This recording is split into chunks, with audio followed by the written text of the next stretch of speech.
everyone, and welcome to Club 3, episode 56 of Rolling in the Isles, an FM20 British Isles Journeyman series with me, the United City FM. Welcome along. So a couple of things to talk to you about just before we properly get going into the episode. Firstly, this is the last time for a little while, I hope, that the game is going to look like this. From tomorrow, I'm looking to rotate a few different skin options for the game. Just feel like a bit of a change. So I just thought before I do that officially, I'd give you an opportunity to shout out your favourite ones in the comments below. Let me know what you use, what you like to see, etc, etc. Anything you like, and we'll rotate a few and see what we quite like or don't like. So that's going to happen from tomorrow. So let me know what you think about that in the comments below. But in terms of where we're at with Derby County in England, nothing to talk to you about at all. Haven't played any matches, haven't had any issues with it. We're on a bit of a break till about March time, I think, when we start to build up for the World Cup finals in the summer by playing a few friendlies and stuff. So that's got to come. But just for the moment, there is nothing really to tell you about. Derby, though, if you were on my Twitter feed last night, you'll know that I tweeted out that we've had a player sale. We are sitting at the very end of the January transfer window, and we had to sell a player for a release clause.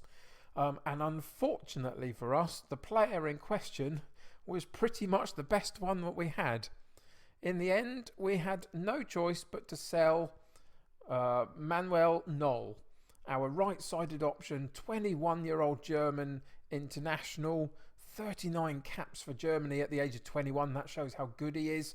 You can see his attributes are really excellent, and he did exceptionally well for us over the last 4 seasons we had him. We picked him up for 20 million as like a 17, 18-year-old.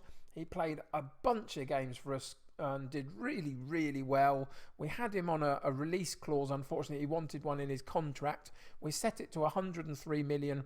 A lot of clubs were sniffing around for quite a long time. We had to beat off quite a few options for him, but in the end, Barcelona it was that came in, agreed to pay the 103 million pound release clause, and so we had no option. We had to sell Manuel Noll. And so he goes, and I'm fairly sad about that just because he's such an excellent player. But in the end, we had no choice, so we had to get on and do something with that. So we only received about 40% of the transfer fee for the transfer budget, just because at the time, if you remember, our finances were fairly average. We'd taken them into the red a little bit just to build a decent squad. You can see that we're now in the black again. We're at 47 million in our overall balance, still got 28 million in the transfer budget, and 190 grand a week that we could put into wages. So with a couple of days left of the transfer window for January, I'm not saying that we're definitely going to do anything, but I'm looking around just to see what there is. And so we only got about 60 million to spend in total with a bit that we already had. But what did we do with it? Well, we did 2 things. In the end, we also sold Jordan Story, our central defensive option, just because if we go and have a look at his attributes, you can see that they were on the decline and he just wasn't as good as he used to be for us. Where we bought him up with us from the Championship, he was doing very well there. He's not really done enough to warrant sticking around, so he had to go as well because I wanted to bring in a better replacement. So with the money we had, we bought in a central defender to replace Story, and we bought in a right-sided midfielder to replace Noll. So the defender is a young guy, 21-year-old Italian, Giuseppe Battista, and we bought him in from Juventus. You saw the fee on the previous page. We paid a little bit of money for him, to be fair, but he's got a lot of potential, and that was worth paying for. He's got some gaps, you know, there's a certain lack of leadership, etc. in there, but the key attributes that he needs for his role, I think, are fairly decent at the age of 21. There's still a little bit of improvement in here, but I think he'll do okay for us. And he's got a 4-star potential rating, a 3 current ability rating, so there's room for growth there. And I think for 25 million, I don't think that's too bad at all. I think we got a really good young, good central defending option, and he can rotate with the others that we've got, and I think that's a good buy for us. The next one we had to pay a little bit more for, 50 million in total, for an attacking wide right player. We've already got a lot, remember, and he'll play quite regularly now. I think he's done pretty well since joining the club in the summer. but I needed to replace Noel, and the guy that I brought in was partly due to my England connections. This guy's in my England squad currently and has played a bit for me here and there and has looked pretty decent doing it in the same setup that we play at Derby County. So I have brought in Harvey Elliott. He's now 26 years old. And he's got a 3.5 star average ability rating and potential rating. He plays both the central midfield and the attacking midfield option down that right hand side. You can see his club history starts out in 2019 in Fulham. He went to Liverpool. He's been at Brighton. He's been to Newcastle on loan. He went then back to Liverpool and established himself there before going to Brighton permanently on a £38 million deal. And a couple of seasons later, we've now picked him up for 70. Only played the one game for us. It was a little bit disappointing, but there were other circumstances for that.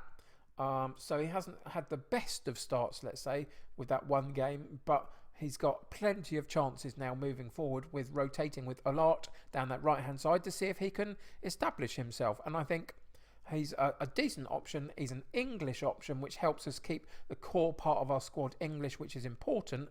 And I think there's some decent attributes, whilst one or two gaps that you'd like him to be a bit better in. But for now, I think he's a very, very good option. So those were the two players that we got rid of. Those were the two players that we bought in so far. As I say, there might be the possibility of another bit of action in the transfer market. I can't quite tell just at the moment, but we'll have to wait and see in the next couple of days.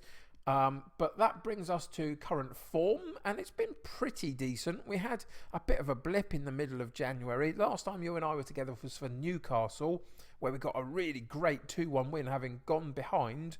Bogle came in and got 2 goals, having been moved up to that right-hand side because we had a few issues there, and he played magnificently for us in that particular game. We went to Birmingham, got a 2-0 win there, quite comfortable really. A 3-0 win, sorry, and then a 1-0 win, which wasn't so comfortable, but a completely rotated 11 against Shrewsbury in the FA Cup, but we do go through. Then it went a little bit awry. We played the first game against Southampton in our English League Cup semi-final, first leg. Today, we played a second leg in this particular episode, but the first leg, it was a bit of a hard game. At home, we got a 1-0 defeat against Southampton, so we got a bit of work to do today. And it just didn't work out. It was just one of those days where no one showed up to really play well. We really struggled to get into the game and we lost it 1-0. Tottenham followed and they destroyed us 3-0 in the Premier League. But again, this was around the time where we'd lost Noel initially and we had to figure out replacing him. And so the team was unsettled for a while. Olart was also injured at the time, so we didn't have really a right-sided option for a couple of games. It just didn't work for that particular period. But then we played Arsenal straight after being heavily defeated by Tottenham, and we won 1-0. It was a much more us type of performance, quite dogged and determined and structured, and we eventually came away with a decent 1-0 win away from home against Arsenal. Man City followed that at home, and we beat them as well, 2-1. Olart came back into the side at that point, and Guive showed that he's still got some good attributes about him down the left-hand side. He'd been a bit quiet recently, so it was good to get him back in the score sheet, having been injured himself and missing for a little while. So those are the reasons why we had a bit of a mixed bag.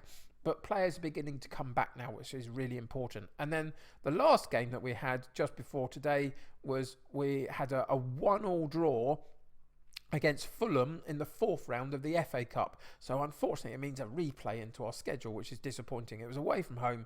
Again, we had to rotate the side a little bit because we knew we had this Southampton match coming up, and we'd played a lot of hard games recently against Tottenham, Arsenal, Man City, and it just didn't quite work. But we scraped a 1-0 win, having got an early penalty, and we go into a replay and we'll put all of our eggs into that basket when it comes around, play our first 11 and see if we can get through into the next round of the FA Cup. So that's the recent form. That's all about the transfer dealings that we've had to make. Some forced, some decided upon. But today is about that second leg against Southampton. 1-0 down after the first one. We've got it all to play for this one. Can we get to another final, this time in the English League Cup, and see if we can win another bit of silverware? It's going to be a little bit of an uphill task today, but let's see how we get on. So we've got a couple of injury issues. Romario and Ivan, our central defender and our defensive midfielder options, are both out. We've got Elliot out because he's just come into the club and he's cup tied, having already played in the cup for, I think it was Leicester City that we bought him from. So he can't play today. But other than that, pretty much everybody else is fit and healthy and able to play. So it means that we've got ILM in goal, Bogle at right back, Pellegrini at left back, Batista and Harwood Bellis in central defence, with Joku, Olashenko and Martinez in central midfield, Olart on the right, Guive on the left and Pauletta up top, with a bench of Burns, Cooper, Silas, Barnils, Matheson, Farrow and Monterese. So let's get into today's game and see what happens. So we've gone full bore on the passionate thought of we need to avenge the last game that we had against them, and also then passionately went into each of the aspects of our team, the setup for defence, midfield and attack, and told them we have faith in them just to boost and build them up, to send them out into a away game 1-0 down after the first leg and see if we can turn this tie around. It's going to be tricky. Southampton are a decent side. But I think we've got enough about us. If we show up and we play our game, we can definitely do something. So we'll see what this particular game brings. And hopefully a little bit of luck will go our way. And we can see if we can come away with a better result than the previous game and see if we can get to that final. So first opportunity for us down the right-hand side. Olart crosses in and it's Olashenko with a header in the 6-yard box. And we get a 1-0 lead at 18 minutes. The first highlight of the game for us. Up until that point, it had been quite quiet. We worked it very nicely on the right-hand side off a throw-in from Bogle, came into Pauletta, and he moved it on to Olart, who gets it out from his feet, eventually crosses in, and Olashenko, with a decent header from that, just outside that 6-yard box, puts it past the goalkeeper, and we go 1-0 up, and it's a good start. Can we capitalise that and keep moving forward with the ball and keep putting pressure on them? You can see the statistics for the game so far have us in control of the game, both in terms of possession and chances created. But Southampton are always going to be dangerous on the counter attack or given an opportunity to build their own attacks. But again, it's us on the ball. Started off wide left. We've moved it more centrally to Joku, onto Martinez. He gets the turn and pass the ball out wide right to Olart again. And he cuts it into that near post. And it's Guive this time running off his left-hand side position across the front defender. Gets first to the ball at the near post, but can't quite direct the header, and it goes over the top and doesn't really trouble the goalkeeper. But it looks like we're going in at half-time with a 1-0 lead from Olashenko. So at least we've tied the game up. So now, how do we go about taking the tie from them in the second half? Let's go into the team talk and assertively say, let's see what we got here. Let's go with, we've been the better side, just keep what you're doing. Keep doing what you're doing and we're going to be okay. Put the onus on them to know that we're playing well, but there's still a need for concentration and for us to actually go out and finish the job. You can see we've got a couple of players that are just suffering a little bit in terms of conditioning. That's because we've had such a busy schedule recently and not everybody's been around the squad for the last couple of weeks to be able to rotate everybody through injury or not having all the players in because of sales and stuff. So it's been a bit tricky. So we are going to have to take a couple of players off here. And the first one coming off is going to have to be Olart again. And again, we don't really have that right-sided option just yet because Harvey Elliott is now is not able to play in this cup game because he's already played in competition for somebody else. So again, we're going to push Bogle into that right-sided midfield role and just see if he can do a job for us. Joku is another one that's suffering a little bit out there.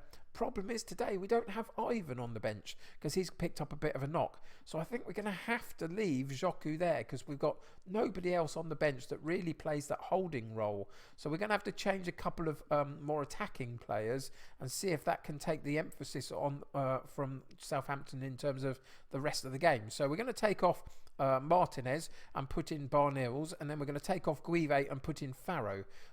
Those two attacking midfield roles, and just put some fresh legs in there and see if we can find a little bit of a spark from them in the last third of the pitch. Again, it's for us down the right hand side this time. Matheson with the overlap and Bogle there, and he has a decent shot at goal. This time hits the side netting, but he proves really dangerous from that central that sort of midfield right role just as a cross comes in from Southampton off a free kick off this near side, and they put it to the far post, and a looping header puts it over the top of the goalkeeper, and again we go down in the game. It was a good free kick, but not a great one. I was hoping we'd get somebody underneath it, and we didn't. We got 10 minutes left.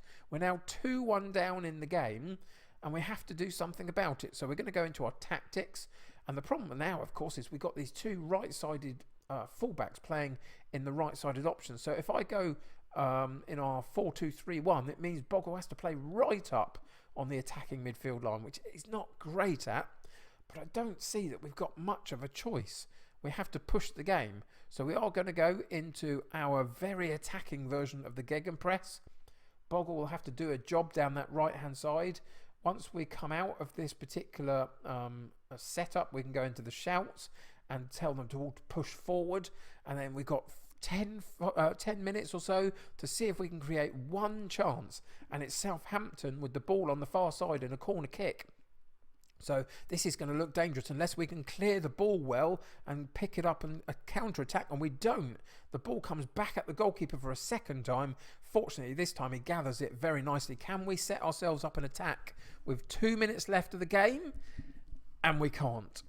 It dies a death just at the last bit. We never really got to grips with that last 10 minutes of the game. And Southampton proved very, very tricky. And again, just at the moment, we've got those issues of a slightly imbalance because we couldn't use our new right-sided player because he'd already played in the competition, and Olart isn't quite match fit, so it unbalances our side a little bit, unfortunately, at the moment. But there we go. That's just the breaks of football sometimes. It didn't go for us today at all, or in the first leg really, and we go out of the competition at the semi-final stage. Disappointing. It was so close to that end point, and the big guys of the Premier League are not in the competition anymore. They got knocked out a while ago, so it was a perfect chance for us to do something.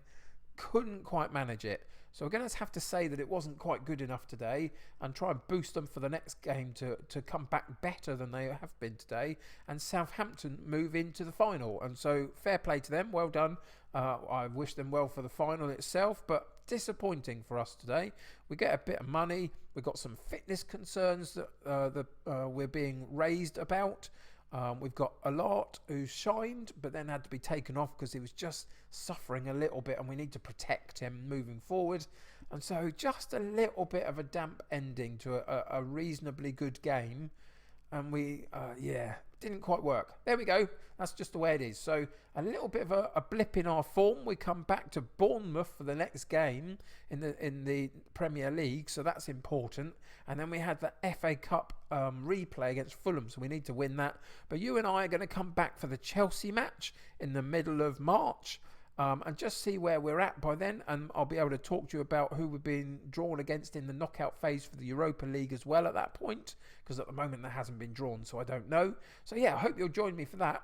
Today it was a bit of an interesting episode, a bit disappointing with the result. We had to sell one of our better players. We've had to reinvest into the squad. It's unbalanced things a little bit, unsettled it a little bit. But hopefully we'll regain that in the next couple of games and get back on track again. So join me for the next episode to find out where we're going. Thanks for joining me today, though. Subscribe to the channel if you haven't, and join my United City community.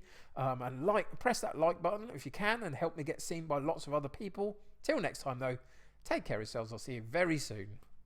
Bye for now.